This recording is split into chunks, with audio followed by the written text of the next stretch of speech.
It's a good morning to you. Welcome to Asake Online. This is the Breakfast Club. My name is Zenzele Ndebele.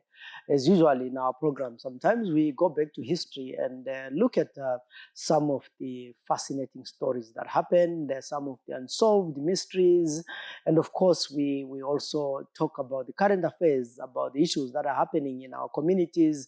And the idea is to keep you informed, educated, as well as entertained. And today in our program, we'll be talking to one interesting character. His name is Alex Goosen.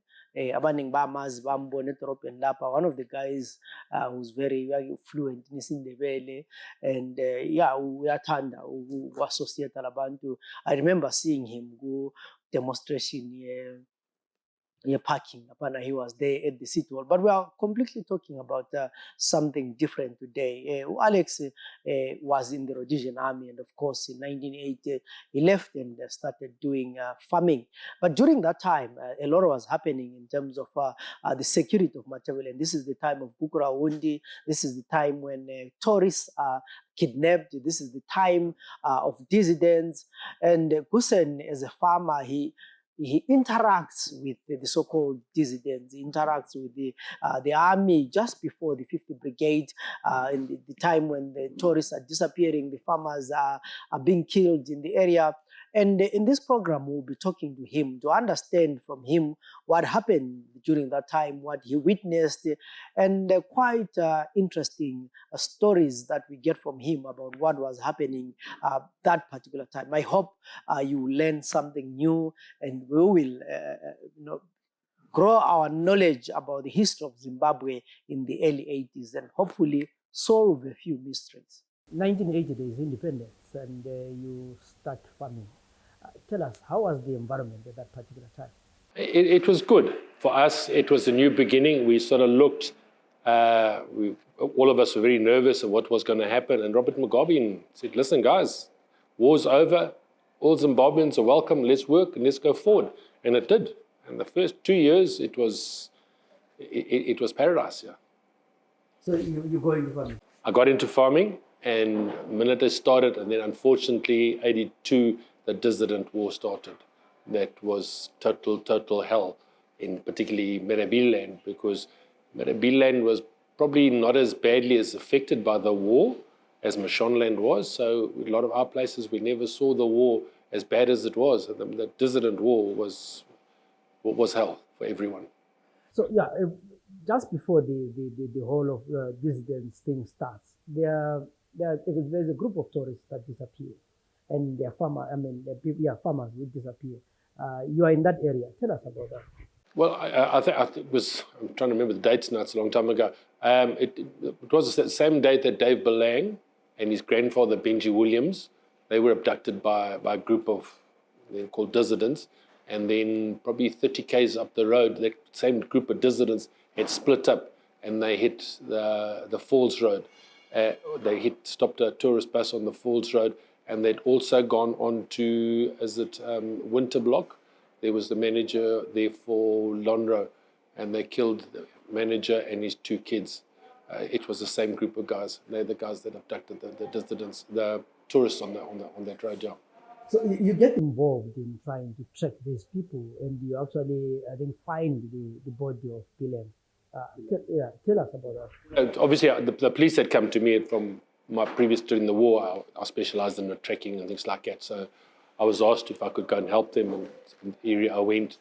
And we sort of backtracked, because basically when you got to Durban Mine, where they were last seen, I started questioning people around the place. And they came up with, I asked, there was a young boy who was not sort of slightly retarded, if it's the right word, I'm not too sure, challenged. And they're the guys that are not going to lie to you. And you don't know who's on sides, who's not on sides. And I spoke to him and I said, did you see anyone? And he said, so I thought, I didn't know Dave Belang personally. So we got onto the radios and then spoke to his uncle. And they said, no, he's definitely dark complexion. You're with me, it's a dark hair, dark complexion. So I automatically assumed that it was Dave Belang that they were seen walking there with a group of freedom fighter dissidents, whatever you want to call them. So Benji Williams, the grandfather, wasn't there. So I assumed the worst had happened to him. So that's why I started tracking back between Durban Mine and Tough Nut Mine to see, and then we found Benji Williams, where he'd been murdered and everything else. And I must admit, I did an extensive search of the place while we were waiting for helicopters to come and lift the body to see, what if something else was there. And maybe we didn't look long enough because Dave Belang, obviously, much later, the indications they found him not too far away from there where they'd killed him and thrown him down into a shaft. Yeah. At that particular time, you interact with soldiers who are in that area. You've I think it was Dyke and the others. And there's some people who think that that particular day and the soldiers were behaving weirdly, as if they were covering up for something. No. Let me leave where I come from. All right, but the same guys, the one para battalion that Dyke had the privilege of leading, was my former unit. The same guys there, Colonel Dice, Mzleti, and all those guys, those were troops that operated underneath me or with me during the war. I think I got Dice himself personally took a little bit of exception to me there. He called me the civvy that was there, because from where he arrived a day late. When we got back to Nyati, Sunday, we were standing there. The next day, we were trying to work out. I had more information of the area. I knew the area backwards to say, listen, from here, where are these guys most likely going to go? If they were chasing, are they going to go into a populated area or into an unpopulated area? And I was just quite lucky, and I just said, if it was me, I'd be going to Circle C, going through that way. The helicopter guys were there. It was Rocky Stone was the chopper pilot, knew him from way back. I got into the chopper, and we flew to, to Circle C, arrived there, spoke to the locals. I'm lucky, I'm fluent in the language. And they said, no, Karat. They were there with the colored, you with me. And then I just asked, the next question was, that you speak to this colored guy? Because I'm trying to see it, because everyone wants to tell you that, some people during the war could camouflage yourself to look like you're black. Inside my lips, I cannot change. You've got a different pigmentation and into your eyes, so I can put as much camouflage on me. But it takes you 5 seconds to see this is a Marungu. It's not a black guy. So I said to him, did you talk to the guy? And he said, yes.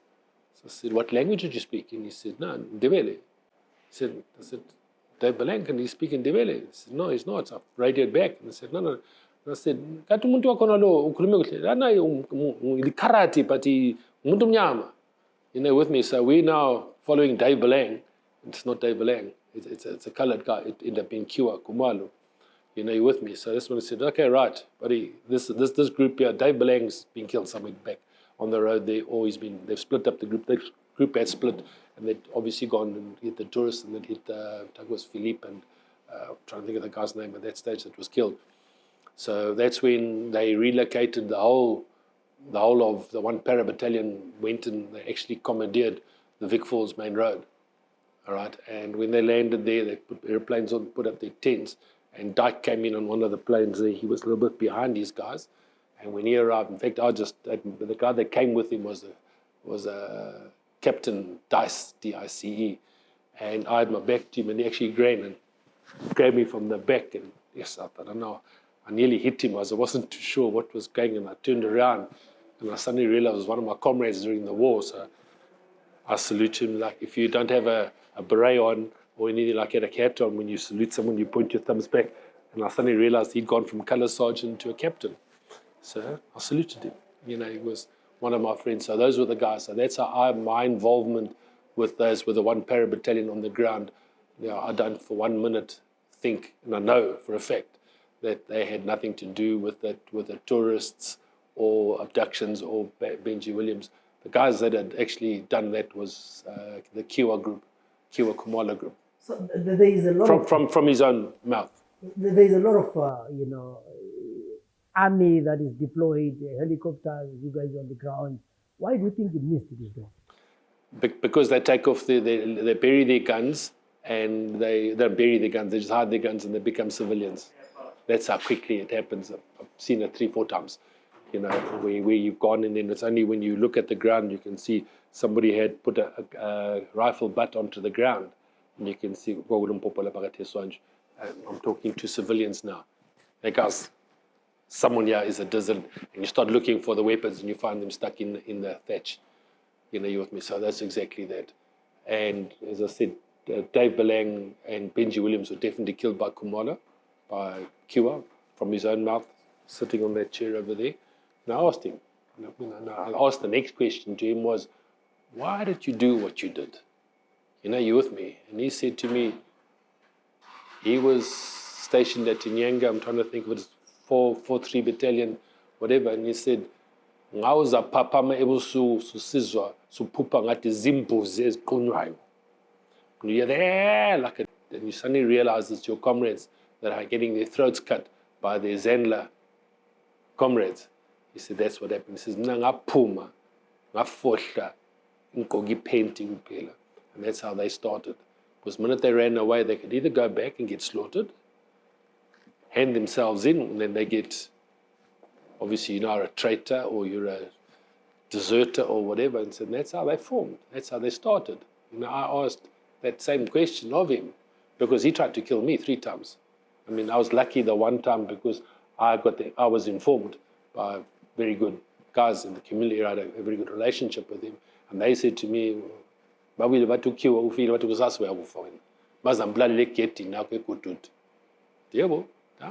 I thought, is it good? He said, yes. So you know what I did? I went there before him. So they were going to kill me the following morning. I went there the night before. And I waited for them. And they arrived early in the morning. Zakal. So I survived. You with me? Yeah, so you had this interesting relationship with Kiwa. In fact, that you're talking about, he tried to kill you 3 times.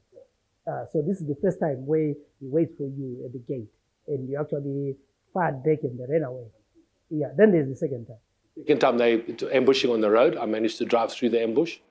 Exactly the same thing. I was traveling. I just went straight through it. Because when they started shooting, I got holes through my vehicles and things like that. But I was by myself. So I went through. That was it. And then the next time they opened up on what's his name, Richard Pascal's. They put the ambush up for me again, and they killed Richard Pascal's foreman, manager, Makaki.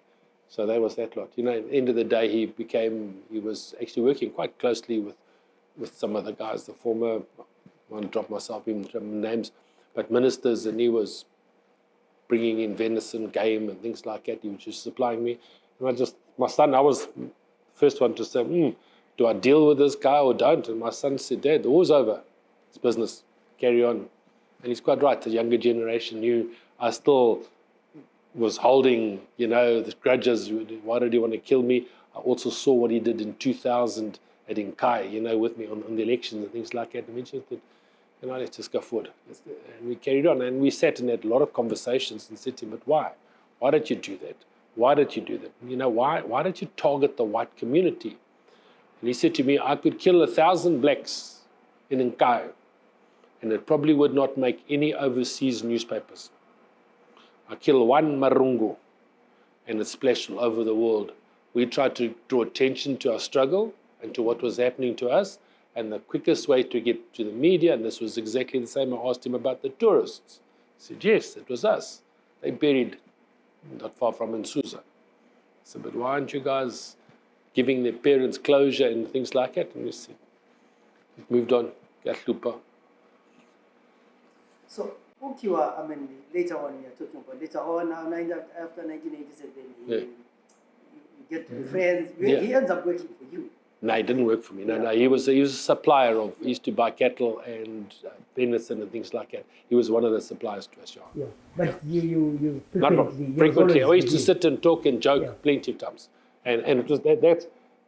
To me, I would like to call myself a proper soldier because when the war's over, the war's over. That's it. I don't sit and hold little grudges and things like that. It's like being a sportsman. When you go in and you play, someone's going to win, someone's going to lose. And if you're going to be bitter because you've lost, you're a bad sportsman, isn't it? And same with the war. It's over. The war's over. We're living on. Let's go, And after the 97, we had a couple of very, very good years because there was peace again. Good rainy seasons. We were all farming until the farm invasion started. But as I said, I couldn't hold a grudge against the guy for, and it was, but I asked him that. And I said, why did you do this? And he said, hey, Baskoma. I said, they were being murdered at Nyenga. I said, they ran. Where to? Do they go to South Africa? Or do they? I said, they wanted to get the rest of the world to know what was happening to them. That's why they did it. I'm sure there's a couple of bandits. There's always bandits. There's bandits now. There's guys that would rather hold us up. The day before yesterday, they broke into here. They steal. You know, you with me? They're always there. We live with that. You know, but when talking to you, he confirmed that he killed Bileng and his grandfather, and he killed the Tory. You know, there's a guy, I think his name was Chelangwenya, who was actually hanged for killing the Tory. Probably they killed the wrong guy. I'm sure they did. Yeah, I don't know. His name doesn't ring a bell at all. Was he part of a dissident group? He is an ex-Zipper, but there was no proof that he was actually part of the dissident. Yeah, no, his name never came up with it, as I said. You know, and I was, as I said, Dave Coulthard's a personal friend. We're good friends. But, you know, so when you want to write a book, get the other side of the story. Talk to him. He was there, standing by the green gate. I said, talk to this guy. Understand where he's coming from. You know, you with me? I'm not saying he's done right, he's done wrong. If you're on death row, people still need to know, why did you do that? What made you do that, isn't it? And that's what a war is all about, eh? And then it's peace. And I think those of us that have been to war value peace more than those that have never seen a war. You know, it's comic strips that you're watching or TV. War's not like that, my friend. War's tough. War's cruel. And as long as you know that, then you value peace, bud. You know, Kiwa in 2000, he harasses a lot of people in Kai and everywhere. No, he was. Yeah, no, he wasn't a nice person at all. But he's getting paid to do that, isn't it? I mean, they all handed themselves in Kai, and they built that little plot up for them and everything like that. And then they were then used as a political tool, isn't it? They didn't have money. Next mean he's been given a car to run around with, and he's told to win an election, isn't it? We don't blame Kiwa. We saw Jonathan Moyo do the same. You know, there's a guy of means, isn't it? He was 1 minute the most anti-Robert Mugabe sort of journalist type, whatever, and the next minute he was staunch. What changed? Money. You're one of the people, 2000, you lose for a farm, 6,000 cattle or so. How do you move on from that? It's not easy. I'll be honest with you. You're bitter for many years. You know, you sit and you think to yourself, what did I do? You know, I should have originally, the plan A was to come back from Namibia to here to pack my parents up to go to Australia.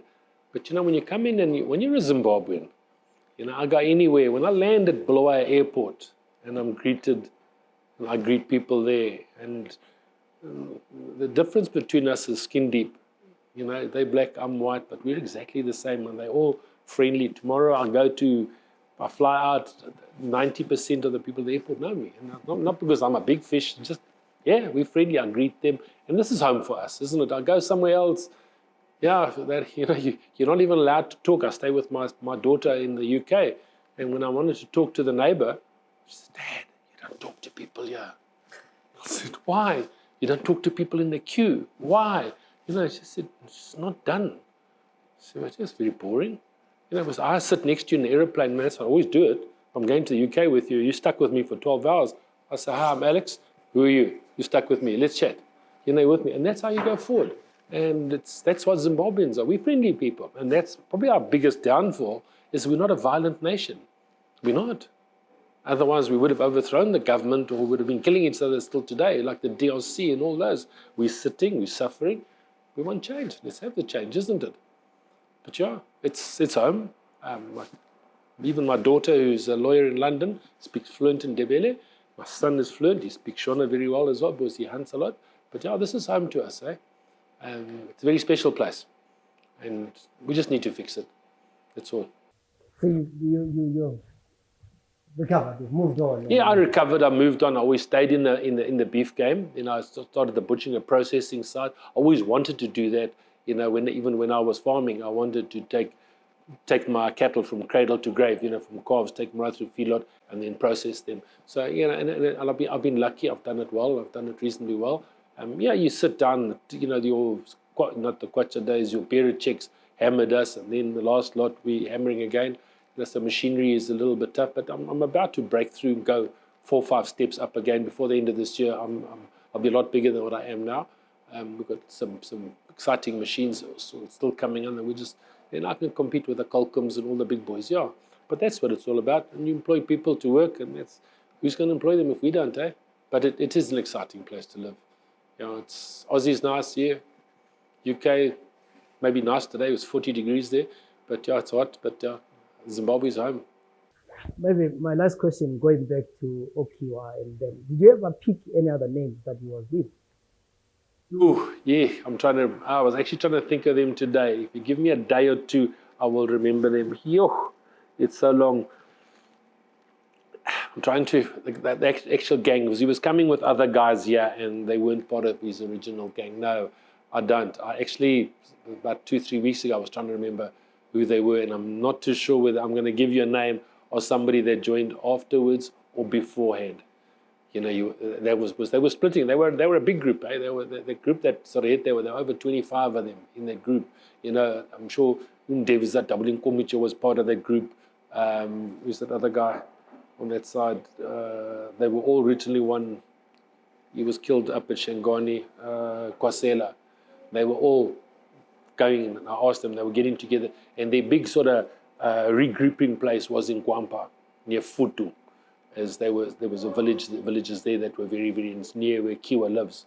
That's where they all that was their headquarter base. And then from there, they would split, going down to Kenilworth, going up that way, coming down into, what's his name? And then if it got too hot, back into Botswana, to Dukwi, places like that, One of the sad things that are happening is that most of the times you hear about an interesting character and you try and look for him to find his side of the story, and you hear that the person is late, they died last week, they died last year, they died like 2 years ago. And that is the case with Kiwa, who is mentioned here by Ukusen. I would have loved to talk to Kiwa. What is his side of the story? Because from what Gusen says, Ukiwa was the one who killed these farmers just before the disappearance of tourists. But we have heard a lot of Kiwa during the dissidents, and we know that around 2008, Ukiwa was also involved in beating up a lot of people, running torture camps there, and he really was someone that we would have loved to talk to. But unfortunately, Ukiwa is late and we will never hear his side of the story. But we hope that we will also find other people who can collaborate these stories, and we would enhance and gain more knowledge when it comes to the incidents of the 80s. My name is Zenzele Ndebele. Till we meet again in other stories, have a good day.